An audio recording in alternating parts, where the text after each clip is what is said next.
दोस्तों, एक तरफ चुनाव की तारीखों का ऐलान और इन सब के बीच एनडीए के एक महत्वपूर्ण साथी की तरफ से यह संकेत दे देना कि वो बीजेपी के साथ नहीं रहेगा, यह अपने आप में बड़ा असमंजस वाला है, खास तौर पर बीजेपी के लिए, खास तौर पर मोदी शाह के लिए।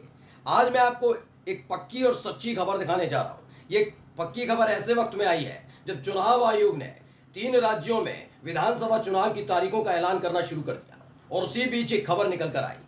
इस देश के एक बड़े और दिग्गज नेता ने जैसे ही ऐलान किया कि हां डील फाइनल हो गई है, वैसे ही दिल्ली तक हड़कंप मच गया है।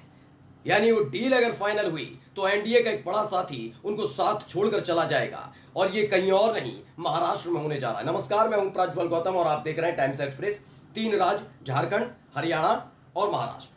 वैसे तो हालात सबको पता है, हम कोई बड़ा चढ़ाकर या दिखाकर क्या बता कर लेंगे। सबको पता है महाराष्ट्र में क्या हालत हो गई। हरियाणा में 10 सीटें जीती थी, 5 पर सिमट गई।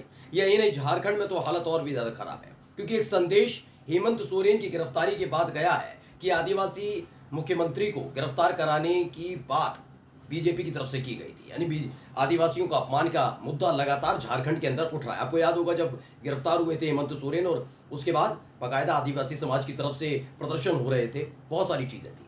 ये बीजेपी भी समझ गई है कि नहीं, कहीं ना कहीं गलती हो गई उनसे। खैर, मैं लौट कर आऊंगा महाराष्ट्र पर। महाराष्ट्र में वैसे भी बहुत हालत खराब है।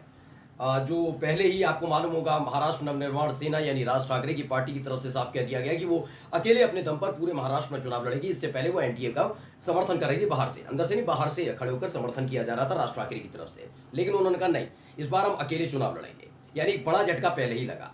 बीच में एक खबर आई थी, एकनाथ शिंदे ने मुलाकात कर ली राज ठाकरे से।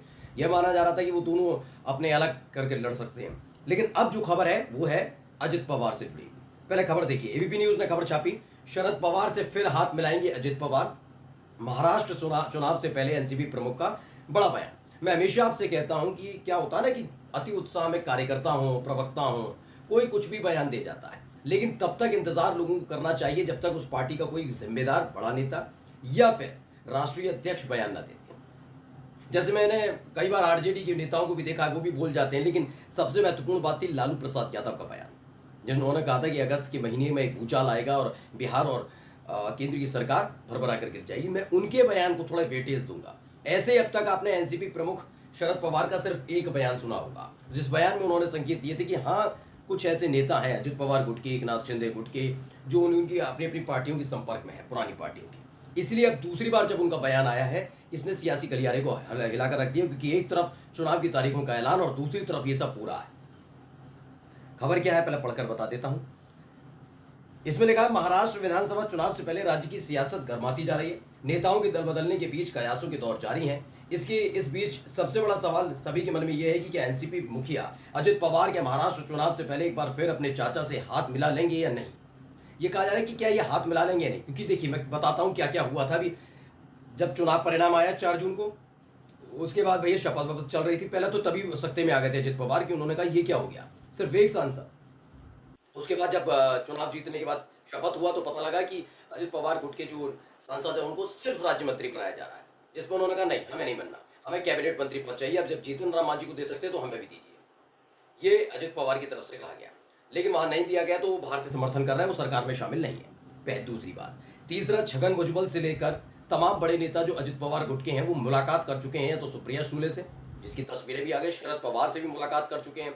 ये तमाम चीजें हो रही हैं। यही नहीं, एक और महत्वपूर्ण बात इसमें देखने को मिली कि जब अमित शाह ने बड़ी अलग तरह की टिप्पणी, मतलब विवादित टिप्पणी टाइप की थी शरद पवार पर, तो अजित पवार गुट के कई विधायक और नेताओं ने खुलकर अमित शाह को चुनौती दे डाली थी कि थोड़ी संभल कर बोले। बीजेपी के जो ये नेता अमित शाह थोड़ा संभल कर बोले शरद पवार के लिए। सोचिए, अजित पवार गुट के विधायक, अजित पवार गुट के नेता शरद पवार के लिए बोले गए शब्दों पर आपत्ति जताते हैं, किससे? अमित शाह से। तो ये पहले से ही संकेत मिल रहे थे कि आप समझिए। दरअसल ये संकेत क्यों मिल रहा है, क्योंकि वहां का एक सर्वे जो निकल कर मैंने दिखाया था, मेरे चैनल ने दिखाया था, 2 सर्वे आए थे। पहला सर्वे क्या था? पहला सर्वे था बीजेपी का इंटरनल सर्वे, जिसमें पता लगा था कि हालत खराब होने जा रही है। दूसरा जो एक और सर्वे आया था, उसमें पता लगा था कि आराम से 165 सीटें जीतने जा रही है महाविकास अघाड़ी। जो बीजेपी का इंटरनल सर्वे था वो बताता था 55 से 65 सीटों पर सिमट कर रह जाएगी बीजेपी। जब वही सिमट कर रह जाएगी तो ये अपने सहयोगियों का क्या भला करा पाएगी। इसीलिए ये भगदड़ जैसे हालात बने हुए हैं, लगातार लोग नाराज हैं। अब देखिए खबर क्या है, इसी में लिखी है। वहीं अब इस सबसे बड़े सवाल का अजित पवार ने दो टूक जवाब दे दिया। न्यूज एजेंसी एएनआई से बातचीत में अजित पवार ने सवाल का no comments. News agency ANI से बातचीत में अजित पवार ने इस सवाल पर कहा कि क्या आप चले जाएंगे शरद पवार के साथ, तो उन्होंने कहा नो कमेंट्स। उनसे पूछा गया था कि शरद पवार से बात हुई थी, तब उनसे पूछा गया था कि अजित पवार आएंगे तो क्या उनका स्वागत है, तो उन्होंने कहा कि ये पार्टी तय करेगी तो क्या आप जाएंगे। इस पर अजित पवार ने कुछ भी कहने से इनकार कर दिया। यानी वो खुद भी चाहते थे कि क्या था ना, भी अजित पवार का एक और बयान निकल कर आया था। ये सारी बातें मैं क्यों बता रहा हूं समझिए, एक एक करके सिलसिला। ये और भी इसलिए जरूरी कि अजित पवार का भी हाल ही में एक बयान आया था। जानते उस बयान में क्या था? उन्होंने, एकनाथ शिंदे मौजूद थे, देवेंद्र फडणवीस मौजूद थे, उन्हीं की मौजूदगी में कह दिया था कि अगर मुझे सीएम बनाया जाता तो यकीन मानकर चलिए पूरी एनसीपी ले आता। यानी उनको सीएम ना बनाए जाने का एक मलाल उनके मन में है, क्योंकि उन्होंने कहा मैं पीछे रह गया, सब आगे बढ़ गए, मैं पीछे रह गया। इसका मतलब आप समझिए, अजित पवार एक बागी के तौर पर भी पहचान हो गई उनकी, उप मुख्यमंत्री रह गए, बीजेपी के अंदर ही उनके खिलाफ आवाजें उठती रहीं। दूसरा, वो इस बार लोकसभा चुनाव में कोई कमाल नहीं कर पाए, हालत खराब हो गई, बहुत बुरी हालत में आ गए अजित पवार, राजनीतिक तौर पर कह रहा हूं, सियासी तौर पर। और इसकी नाराजगी उनके मन में, उनको लगता है कि नहीं, यही वक्त है वापसी करने का। इसलिए सोचिए, जहां एक तरफ चुनावों की तारीखों का ऐलान हो रहा है महाराष्ट्र को लेकर, झारखंड को लेकर, हरियाणा को लेकर, महाराष्ट्र में ये सबसे बड़ा सियासी घटनाक्रम घट रहा है। आगे क्या है, उन्होंने मंगलवार को जन सम्मान यात्रा को के दौरान महाराष्ट्र के उप मुख्यमंत्री अजित पवार ने कहा कि मैं अपनी सभी बहनों से प्यार करता हूं। सुनिए, राजनीति को घर परिवार से अलग रखना चाहिए। मैंने पत्नी सुनेत्रा पवार को चुनाव मैदान में अपनी बहन के खिलाफ उतारकर गलती की। ये एक बयान और आया था, वो भी मैंने खबर दिखाई थी। दरअसल क्या है कि ये लगातार सामने आता रहा है कि जो राजनीतिक परिवार हैं, उनके कुछ सदस्यों को अपने साथ लेकर, बीजेपी का ये रहा है रवैया कि उनको अपने साथ लेकर वो परिवार वर्सेस परिवार, यानी फैमिली वर्सेस फैमिली कराती रही। मैंने आपको उदाहरण के तौर पर बताया भी था कि जब मैनपुरी सीट पर नेताजी के निधन के बाद, यानी मुलायम सिंह यादव जी के निधन के बाद उपचुनाव हो रहा था, तो डिम्पल यादव मैदान में थी। चूंकि बीजेपी में पहले से ही अपर्णा यादव, यानी मुलायम सिंह यादव की छोटी बहू, पहले से ही बीजेपी में शामिल है, तो उनके सामने खबर आई थी निकलकर कि उनको ऑफर दिया गया था कि आप डिम्पल यादव के खिलाफ मैनपुरी से ताल ठोकें।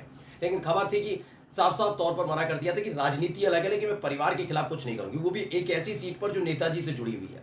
तो नेताजी के खिलाफ तो कभी नहीं जाएंगे, क्योंकि नेताजी से ही हमारी पहचान है। यह अपर्णा यादव की तरफ से कहा गया था, जिस पर बहुत तारीफ भी की थी शिवपाल सिंह यादव ने कि क्या बढ़िया है। और अब ये देखिए, यहां पर भी यही हुआ। अजित पवार को ये लगने लगा था कि बीजेपी के आशीर्वाद से उनके पास उनकी मूल पार्टी आ गई, एनसीपी आ गई, वो नेता बन गए, अब वो शरद पवार से ऊपर हो गए। बहुत सारी भ्रम आ जाते हैं ना मन में। तो उन्होंने क्या किया, अपनी ही बहन जो बारामती से चुनाव लड़ी, सुप्रिया सुले, जो शरद पवार की बेटी है, अपनी ही बहन के खिलाफ अपनी पत्नी को मैदान में उतारी। वो बात अलग है कि बुरी तरह से हार गई उनकी पत्नी और सुप्रिया सुले जीत गई, लेकिन अब तमाम कसक है, बड़ा चोट है उनके मन में, अजित पवार के मन में, कि मैंने क्या कर दिया। कुल मिलाकर ये खबर है कि हालात बहुत अलग हैं। एनडीए में हो सकता है भगदड़ मच जाए, क्योंकि जिस तरह के संकेत मिल रहे हैं महाराष्ट्र में, हालात तो ठीक नहीं है एनडीए के। नमस्कार।